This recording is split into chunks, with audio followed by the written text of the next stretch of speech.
Good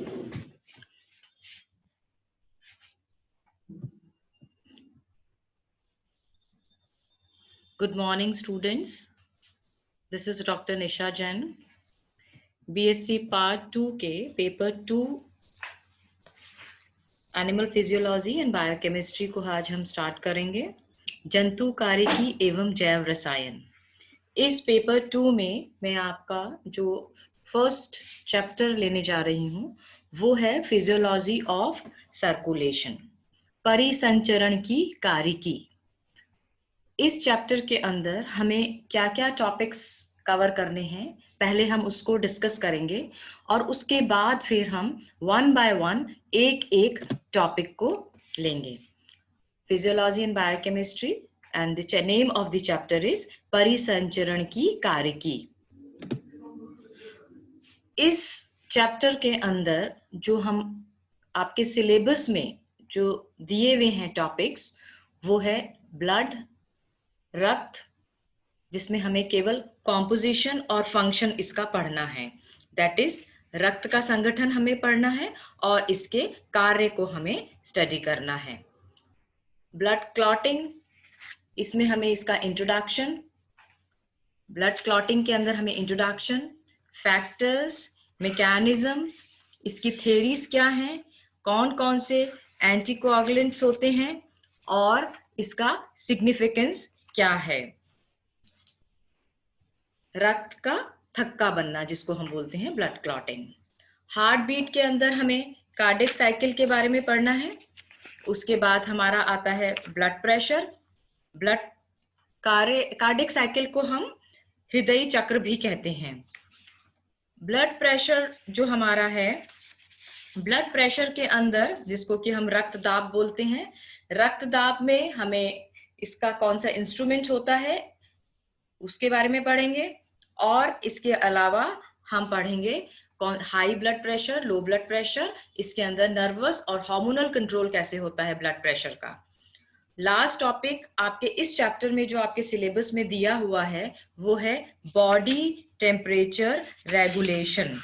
body temperature regulation that is शारीरिक ताप नियंत्रण। इस शारीरिक ताप नियंत्रण के अंदर हम पढ़ेंगे कि कितने प्रकार से ये होता है, इसका क्या मैकेनिज्म होता है, इसमें किस तरह से हीट का कंजर्वेशन होता है और किस तरह से हाइपोथैलेमस जो कि एक ब्रेन का पार्ट है उसका क्या रोल होता है हमारे शारीरिक ताप के नियंत्रण में। ये टॉपिक्स हमको इस पूरे चैप्टर के अंदर कवर करने हैं। थोड़ा सा लंबा है ये चैप्टर, तो मैं तुम्हारा फर्स्ट टॉपिक आज में हम लोग इसका first topic that is composition and functions of blood, या फिर मैं बोल सकती हूं संगठन व कार्य रक्त के। ब्लड, क्योंकि हम ब्लड फिजियोलॉजी पढ़ने जा रहे हैं तो हमें सबसे पहले ये पता होना चाहिए रक्त, जिसको कि हम रुधिर भी कहते हैं, ये क्या है। ये एक blood is a special type of fluid connective tissue which is derived from mesoderm. ये एक प्रकार का कनेक्टिव टिश्यू है जो कि मेसोडर्म से प्राप्त होता है। ब्लड या रक्त की स्टडी को हम बोलते हैं haematology. Hematology is a branch of science which is concerned with the study of blood, blood forming tissues and the disorders associated with them. ये एक ग्रीक वर्ड है hematology। हीम का मतलब होता है ब्लड और लोगोस का मतलब होता है स्टडी। तो रक्त की स्टडी को हम hematology कहते हैं। जैसा कि मैंने आपको बताया है, ये जो ब्लड होता है ये हमारी बॉडी के अंदर हमारी टोटल बॉडी वेट का 8% होता है। इसका वॉल्यूम जो होता है हमारे बॉडी के अंदर वो 5 से 6 लीटर मेल्स में पाया जाता है, जबकि 4 से 5 लीटर ये फीमेल्स में पाया जाता है। ये पानी से थोड़ा डेंस होता है, it is denser then water, thick होता है, गाढ़ा होता है और इसका नेचर एल्कलाइन होता है।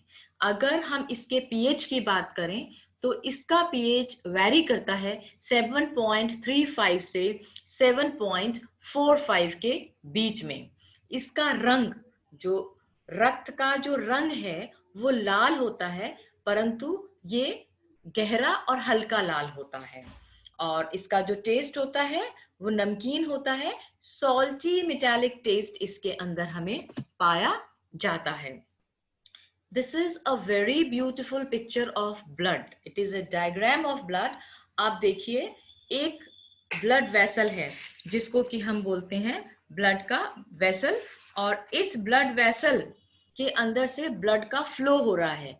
अब आपको पता होना चाहिए कि जो ब्लड है उसके दो इंपॉर्टेंट कंपोनेंट्स होते हैं। एक को हम कहते हैं प्लाज्मा और दूसरे होते हैं ब्लड सेल्स। ये लिक्विड जो आपको ऑरेंज पार्ट दिख रहा है ये है प्लाज्मा। ब्लड वेसल के अंदर से ये प्लाज्मा निकल रहा है, और इस प्लाज्मा के अंदर 3 प्रकार के ब्लड सेल्स पाए जाते हैं। वो हैं बड़े बड़े रेड कलर के आपको दिख रहे हैं रेड ब्लड सेल्स, बैंगनी रंग के जो हैं वो हैं व्हाइट ब्लड सेल्स, और मस्टर्ड कलर के आप देखिए छोटे छोटे प्लेटलेट्स दिख रहे हैं। It is a very beautiful blood vessel through which is blood is flowing, that is plasma along with the blood cells, and in the plasma all RBC, WBC and blood platelets are suspended. जैसा कि मैंने आपको बताया कि composition of blood जो है वो 55%, आप देखिए ये एक टेस्ट ट्यूब है और इस टेस्ट ट्यूब के अंदर हमने ब्लड को डाला है और उसको सेपरेट किया है। अब सेपरेशन के अंदर आपको दिख रहा है ऊपर का जो पार्ट है येलो वो प्लाज्मा है और नीचे रेड कलर का जो पार्ट है वो ब्लड सेल्स हैं। 55% प्लाज्मा है एंड 45% इसके अंदर सस्पेंडेड ब्लड सेल्स हैं। Again, this is a very beautiful picture of blood, composition of blood. पूरा whole blood 2 पार्ट में डिवाइड है, प्लाज्मा और फॉर्म एलिमेंट्स, जिसको कि हम आप कहते हैं रुधिर कणिकाएं। इस प्लाज्मा के अंदर amino acid, nutrients, proteins, nitrogenous waste, electrolytes और गैसेस पाई जाती हैं। ठीक है, और जो प्रोटीन है वो इसमें 3 प्रकार का होता है, एल्ब्यूमिन, फिब्रिनोजन एंड ग्लोबुलिन। आप इस साइड आइए, राइट साइड में, यहां पर जो कि मैंने रुधिर कणिकाएं लिखी हैं, फॉर्म्ड एलिमेंट्स, ये 3 प्रकार के लिखे हैं, leucocytes, platelets and erythrocytes. Leucocytes श्वेत रुधिर कणिकाएं, प्लेटलेट्स एंड एरिथ्रोसाइट लाल रुधिर कणिकाएं। जो सफेद जो कि श्वेत रुधिर कणिकाएं हैं ये 2 तरह की होती हैं, ग्रेन्युलोसाइट्स और ए ग्रेन्युलोसाइट्स। ग्रेन्युलोसाइट्स जिसको हम बोलते हैं कणिकामय, और ए ग्रेन्युलोसाइट जिसको हम बोलते हैं कणिका रहित। ये जो है कणिकामय, ये ग्रेन्युलोसाइट्स 3 प्रकार के होती हैं, न्यूट्रोफिल्स, बेसोफिल्स, इओसिनोफिल्स। और कणिका रहित ये 2 प्रकार की होती हैं, lymphocytes and monocytes.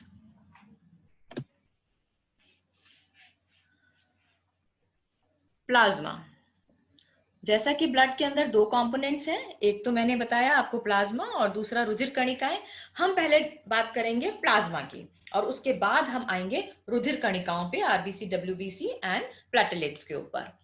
Plasma Plasma is a pale yellow colored liquid component of blood that holds the cellular elements of blood in suspension. मैंने आपको वो जो पिक्चर बताई थी उसके अंदर आपने देखा पीले रंग का एक लिक्विड है जो ब्लड के अंदर प्रेजेंट होता है।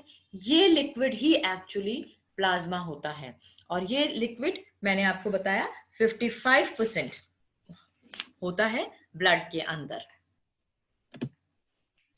इस प्लाज्मा के अंदर मैं आपको पहले भी बता चुकी हूं, दोबारा आप इसको देखिए। प्लाज्मा के अंदर पानी होता है 91.5%, प्रोटीन्स होते हैं 7%। प्रोटीन्स 3 प्रकार के होते हैं, एल्ब्यूमिन, ग्लोबुलिन एंड फिब्रिनोजन, और इसके अलावा इसके अंदर 1.5% अदर सॉल्यूट्स होते हैं जिसको कि हम ठोस पदार्थ कहते हैं, ये होते हैं 1.5%। ठोस जो है पदार्थ उसमें होते हैं electrolytic ions, sodium, potassium, calcium, magnesium, chlorine, bicarbonate, sulphate etcetera. Gases इसके अंदर पाई जाती है, इसके अंदर न्यूट्रिएंट्स पाए जाते हैं, glucose, amino acid, fatty acids. इसके अंदर वेस्ट प्रोडक्ट्स पाए जाते हैं, urea, uric acid, ammonia, creatinine, creatinine etcetera. अगर हम बात करें फंक्शंस ऑफ प्लाज्मा की, तो प्लाज्मा के अंदर water, albumin, globulin, fibrinogen and electrolytic ions होते हैं, और इन हर का पानी है या प्रोटीन है या इलेक्ट्रोलाइट आयन है, इन सब के अलग अलग कार्य होते हैं। जैसे अगर हम कार्य फंक्शन की बात करें, वाटर एब्जॉर्प्शन में हेल्प करता है, ट्रांसपोर्टेशन में हेल्प करता है, और ये एनर्जी और हीट रिलीज करता है। एल्ब्यूमिन की बात करें, ये ऑस्मोटिक बैलेंस को मैनेज करता है। ग्लोबुलिन प्रोटीन की बात करें, it helps in defence mechanism.